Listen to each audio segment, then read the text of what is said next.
네, 그 단어가 의미하듯이 네, IP, 그러니까 뭐 특허, 뭐 디자인, 뭐 상표권, 네, 그리고 지식재산권을 이제 담보로 해가지고 이제 은행에서 대출을 네, 해주는 거라고 보면 될 것 같습니다. 그래서 뭐 IP 담보대출이 아까도 말씀드린 것처럼 이제 뭐 특허 이외에 다른 제도들, 그러니까 디자인 상표권, 뭐 신용신한도 다 포괄하는 개념이긴 한데, 근데 실제 은행에서는 좀 특허를 기초로 예, 이에 대한 가치를 산정해가지고 네, 그 담보력을 평가해서 뭐 이제 평가된 금액의 뭐 80%, 60% 네, 은행마다 정해진 기준에 따라서 좀 대출을 해주는 네, 그런 상품이라고 보시면 될 것 같습니다.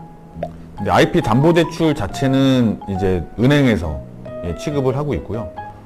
저희가 현재 거래를 하고 있는 네, 일반 시중은행에서는 다 취급을 한다고 보시면 될 것 같습니다. 그래서 뭐 국민은행, 뭐 신한은행, 우리은행, 뭐 기업은행 네, 뭐 등등 다 취급을 하고 있고요. 심지어는 그 지방은행들, 네, 뭐 경남, 대구은행 네, 이런 지방은행에서도 IP 담보대출을 네, 좀 취급을 하고 있습니다. 그리고 이제 IP 담보대출하고 좀 비슷한 또 개념으로 IP 보증이라는 게 있는데요. 이거는 이제 기술보증기금이나 신용보증기금에서 IP에 대한 평가를 은행처럼 마찬가지로 하는데 그를 기초로 해가지고 이제 보증서를 끊어주는 거죠. 그래서 보증서를 가지고 은행에 가서 네, 그 보증서 내의 범위로 해서 또 대출을 받는 거기 때문에 어쨌든 특허를 통해서 자금을 받는다는 점은 똑같고요. 근데 IP 보증은 보증서가 이제 그 가치만큼 나온다라는 거, 예, 그 부분이 있고 또 이제 뭐 IP 투자라는 개념도 있습니다. 그래서 이런 특허를 보유한 어떤 기술 집약적인 그런 회사들의 경우에 뭐 그런 IP 투자 또 하는 회사들이 많이 있거든요. 뭐 심지어는 뭐 VC라든지 네, 그렇게 해서 투자를 받는 거를 이제 IP 투자라고 보시면 될 것 같습니다. 그래서 IP 담보대출은 사실 간단합니다. 예, 저희가 사실 은행에서 업무 보는 거랑 예, 다를 거는 사실 없고요. 그래서 이제 그때 은행에서 요구하는 서류들이 있거든요. 뭐 재무제표라든지 뭐 주주명부, 등기부 네, 이런 제반 서류들하고 그다음 저희 특허권, 네, 특허증을 같이 제출을 하면 은행에서는 이제 1차적으로 본인들 내부적인 기준으로 이제 신용 평가를 합니다. 그래서 그 신용 평가를 해서 일정 기준 이상이 됐을 때, 예, 그 다음 단계로 가서 예, 특허에 대한 이제 담보 가치 평가를 이제 합니다. 그렇게 돼서 담보 가치가 그래도 3억 이상은 돼야 예, 좀 IP 담보대출이 좀 실행될 수가 있고요. 그 아까 말씀드렸던 경남이나 대구나 이런 데들은 또 뭐 5억, 10억 그 최소 담보의 어떤 정도를 더 좀 상향을 해놨는데 또 그거는 이제 은행마다 좀 다를 수가 있고요.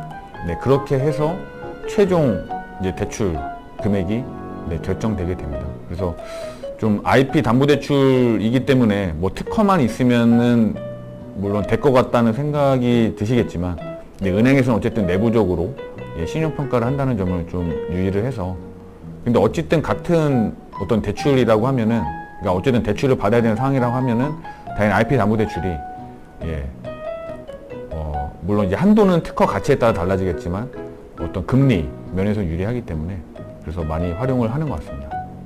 그러니까 뭐 대표적인 차이점은 네, 그 주관 기간이라고 좀 보시면 좋을 것 같고요. 그 IP 담보대출은 이제 은행에서 직접 대출을 해주는 거기 때문에 좀 은행에서는 좀 약간 부담스러워하는 부분이 그래도 없지 않아 있고요.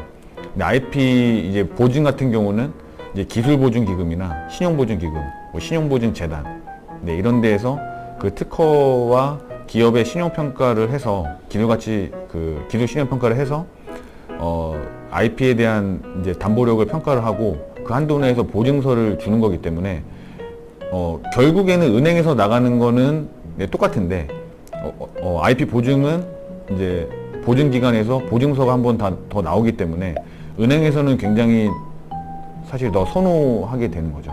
그래서 일단은 IP를 기초로 자금을 아직 받지 않은 기업이라면 사실 IP 보증 쪽을 먼저 좀 컨택을 해보는 게 좀 좋을 것 같고요.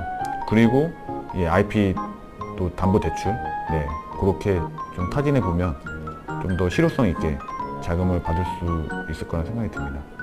그래서 특허 평가 같은 경우는 은행이나 아무튼 기술보증기금이나 자체적으로 그 발명의 평가 기관이라고 해서 이런 IP에 대한 그 기술가치 평가를 할 수 있는 기관들이 있습니다. 거기에 의뢰를 해가지고 특허에 대한 가치 평가액을 산정을 하게 되고요. 뭐 가치를 산정하는 방식에는 뭐 비용 접근법, 뭐 수익 접근법, 뭐 그런 일련의 방법들이 있는데 대부분은 이제 미래 가치를 이제 환산해서 가치를 평가하는 수익 접근법으로 많이 평가를 합니다. 그래서 그렇게 어쨌든 그 발명 평가 기관에서 선택한 그 평가 방법에 기초해서 나온 금액을 이제 은행이나 보증기관은 받게 되고요. 그럼 그 금액에서 이제 내부적으로 정한 뭐 80%, 60% 이런 또 기준을 곱해서 결국 그 대출 금액이 결정되게 됩니다.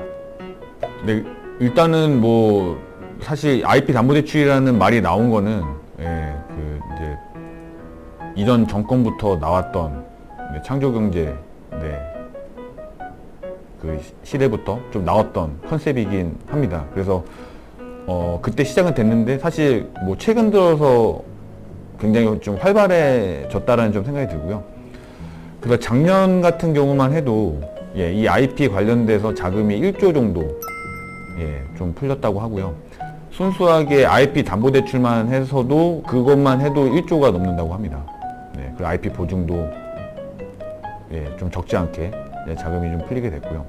그리고 작년도 그랬기 때문에 올해는 또 더 좀 풀리지 않을까라는 생각이 듭니다. 그래서 1조 정도면 사실 작은 돈은 아니기 때문에 IP 담보대출이 좀 생소했던 그런 개인, 중소기업 대표님들께서는 이번에 한번 자금에 있어서 특허를 만약에 보유하고 있다면 없다면은 특허를 그 하신 업무에 맞게 만들어서 IP 담보대출을 좀 검토해 보시면 좀 많은 도움이 되지 않을까 싶습니다.